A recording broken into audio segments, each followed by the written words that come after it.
সুন্দর সকাল। ভাবুন তো, আপনি সকালে ঘুম থেকে উঠলেন, অভ্যাসবশত ফোনটা হাতেও নিলেন, কিন্তু ফোনে কোনো নেটওয়ার্ক নেই, ওয়াইফাই নেই, মোবাইল ডাটা নেই। আপনি ভাবলেন হয়তো আপনার এলাকায় বিদ্যুৎ চলে গেছে, কিন্তু কয়েক মিনিট পর বুঝলেন শুধু আপনার এলাকায় নয়, পুরো শহরে বিদ্যুৎ নেই। আরও কিছুক্ষণ পরে খবর ছড়িয়ে পড়ল শুধু আপনার শহর না, শুধু আপনার দেশও না, পৃথিবীর প্রতিটি দেশ একই মুহূর্তে সম্পূর্ণ বিদ্যুৎহীন হয়ে গেছে। কোনো পাওয়ার স্টেশন কাজ করছে না, কোনো বিদ্যুৎ কেন্দ্র বিদ্যুৎ উৎপাদন করতে পারছে না, কোনো ব্যাটারি নতুন করে চার্জ হচ্ছে না, কোনো ইন্টারনেট নেই, কোনো মোবাইল নেটওয়ার্ক নেই, কোনো স্যাটেলাইট যোগাযোগ কাজ করছে না। এক মুহূর্তে পুরো পৃথিবী যেন কয়েকশো বছর পেছনে ফিরে গেছে। তাহলে কি হবে ভাবুন তো। আচ্ছা, মানুষকে কয়েকদিনের মধ্যে বিশৃঙ্খল হয়ে যাবে? হাসপাতাল, বিমান, ব্যাংক, খাবার, পানি সব কিছুর কি হবে? আজকের ভিডিওতে আমরা এগুলো ধাপে ধাপে কল্পনা করার চেষ্টা করব। আর হ্যাঁ, প্রথমেই বলিনি, আজকের ভিডিওটা একটি হোয়াট ইফ বা যদি এমন হতো ধরনের বিশ্লেষণ।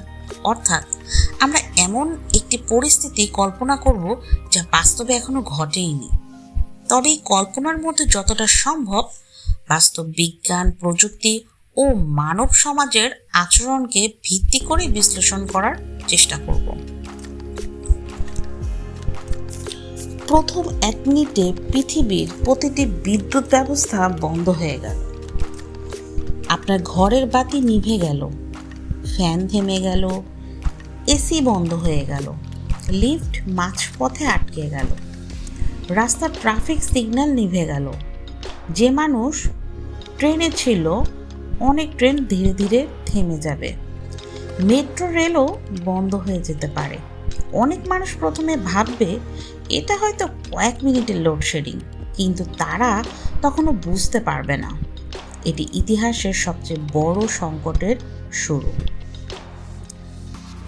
এবার প্রথম 10 মিনিটে কি হতে পারে একটু ধারণা নেওয়া যাক। বিদ্যুৎ চলে যাওয়ার প্রথম 10 মিনিটে পৃথিবীর কোটি কোটি মানুষ বুঝতে শুরু করবে এটা সাধারণ কোনো বিদ্যুৎ বিভ্রাট নয়। যারা মোবাইল হাতে নেবে তারা দেখবে ফোনে এখনও কিছুটা চার্জ আছে, কিন্তু কাউকে কল করা যাচ্ছে না। মোবাইল টাওয়ারগুলো বেশিরভাগই ব্যাকআপ ব্যাটারিতে কিছুক্ষণ চলবে, তবে সেগুলোও খুব অল্প সময়ের জন্য। কিছু জায়গায় ইন্টারনেট কয়েক মিনিট টিকে থাকতে পারে, কিন্তু একে একে সব সার্ভার এবং যোগাযোগ ব্যবস্থা বন্ধ হয়ে যেতে শুরু করবে। মানুষ সামাজিক যোগাযোগ মাধ্যমে খবর জানতে চাইবে, কিন্তু খুব দ্রুত সেগুলো অচল হয়ে যাবে। এর পরের 30 মিনিট কি হতে পারে একটু ভাবুন তো। এবার পরের 30 মিনিটে মানুষের আতঙ্ক বাড়তে শুরু করবে। ট্রাফিক সিগন্যাল বন্ধ থাকায় বড় বড় শহরে যানজট তৈরি হবে। অনেক জায়গায় ছোট বড় দুর্ঘটনাও ঘটতে পারে। লিফটে আটকে থাকা মানুষদের উদ্ধার করতে হবে হাতে কলমে। বড় বড় শপিং মল, অফিস এবং বহুতল ভবনে জরুরি আলো কিছুক্ষণ জ্বললেও সেগুলোর ব্যাটারিও ধীরে ধীরে শেষ হতে থাকবে। এদিকে ব্যাংকের এটিএমও কাজ করবে না, ডিজিটাল পেমেন্ট সম্পূর্ণভাবে বন্ধ হয়ে যাবে। যাদের কাছে নগদ টাকা নেই তারা কোনো কিছু কিনতে গেলেও সমস্যায় পড়বে। এবার চলুন প্রথম 1 ঘন্টায় কি হতে পারে একটু ধারণা নেওয়া যাক। 1 ঘন্টা পার হওয়ার পর মানুষ বুঝে যাবে এটা কয়েক মিনিটের সমস্যা না, এটি একটি বৈশ্বিক সমস্যা।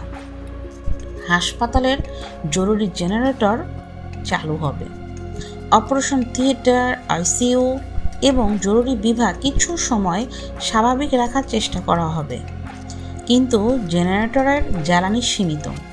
যদি যে বিদ্যুৎ ফিরে না আসে তাহলে হাসপাতালগুলোর উপর দ্রুত চাপ বাড়তে থাকবে। এদিকে বিমান বন্দরগুলোতে নতুন ফ্লাইট ওঠানামা বন্ধ করে দেওয়া হতে পারে। অনেক বিমান নিরাপদে অবতরণের চেষ্টা করবে। রেল স্টেশনগুলোতে ট্রেন থেমে যাবে। বন্দরগুলোতেও পণ্য ওঠানো নামানোর কাজ বন্ধ হয়ে যাবে। একবার ভাবুন তো ওই সময় মানুষের মানসিক অবস্থাটা কি হতে পারে।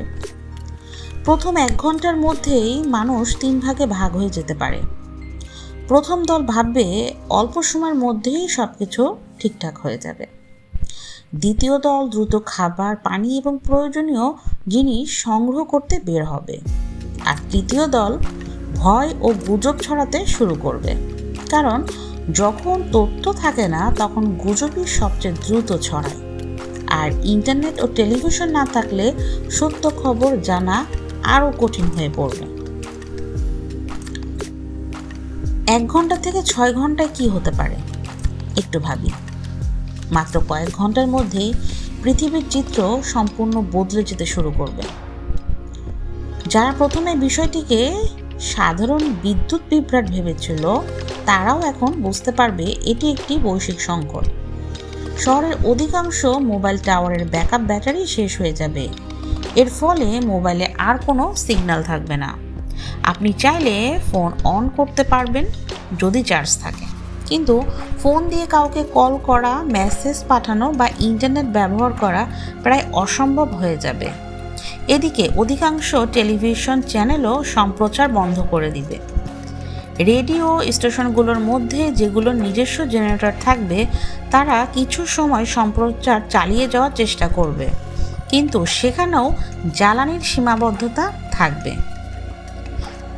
6 থেকে 12 ঘন্টা। এবার মানুষের সবচেয়ে বড় চিন্তা হয়ে দাঁড়াবে খাবার এবং বিশুদ্ধ পানি। অনেক শহরে পানি সরবরাহ বিদ্যুৎ চালিত পাম্পের উপর নির্ভরশীল। যদি সেই পাম্পগুলো দীর্ঘ সময় বন্ধ থাকে, তাহলে ধীরে ধীরে পানির উপর চাপ কমে আসবে। অনেক বাড়ির ট্যাঙ্কের পানি শেষ হতে শুরু করবে। সুপারমার্কেটগুলোতে হঠাৎ মানুষের ভিড় বেড়ে যাবে। চাল, ডাল, পানি, শুকনো খাবার, মোমবাতি, ম্যাচ যা পাওয়া যাবে মানুষ কিনে মজুত করার চেষ্টা করবে। অনেক দোকানে কয়েক ঘন্টার মধ্যে প্রয়োজনীয় জিনিস শেষ হয়ে যেতে পারে।